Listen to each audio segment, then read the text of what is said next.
ఏంటండి మొత్తం అక్కినేని కాంపౌండ్ అయిపోయారు. సుప్రియ గారు ప్రొడ్యూసర్, ఆవిడ ఫాదర్ వాళ్ళ బ్యానర్ రివైవ్ చేసినట్టున్నారు. Annapurna production presents. ఇప్పుడేమో నాగార్జున గారు సాంగ్స్ పెట్టారు.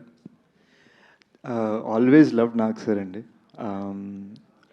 చాలామందికి తెలీదు, నేను చిన్నప్పుడు నా ఫస్ట్ డాన్స్ పర్ఫార్మెన్స్ చేసింది కనకట్ర సాంగ్ మీద.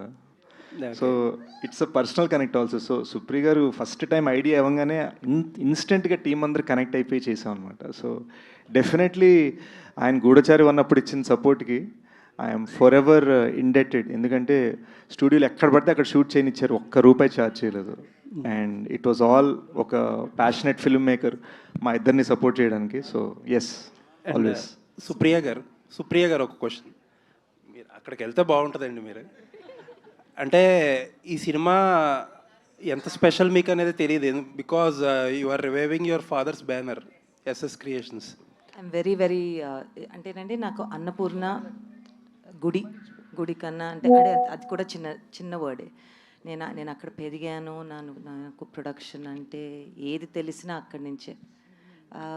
అలానే నాన్నగారు ఆయన ఫస్ట్ టైం సినిమా తీసినప్పుడు అన్నపూర్ణ స్టూడియోస్లో ఒక చిన్న సెట్ వేసుకుని ఒక చిన్న సినిమా ముచ్చటగా ముగ్గురని తీశారండి.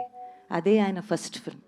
దాని తర్వాత నాన్నగారు గాయం, శివ, ఇద్దరిద్దరే, రాముడు వచ్చాడు, తాతగారితో కలెక్టర్ గారు అబ్బాయి, చాలా సినిమాలు చేశారండి. Then he retired. అండ్ ఆ ఎస్ఎస్ క్రియేషన్స్ అనేది నేను క్యాషియర్గా ఫస్ట్ టైం 16 ఏళ్ళప్పుడు నేను పనిచేశానండి. I was the cashier for I think Gaayam. So I wanted to bring that back.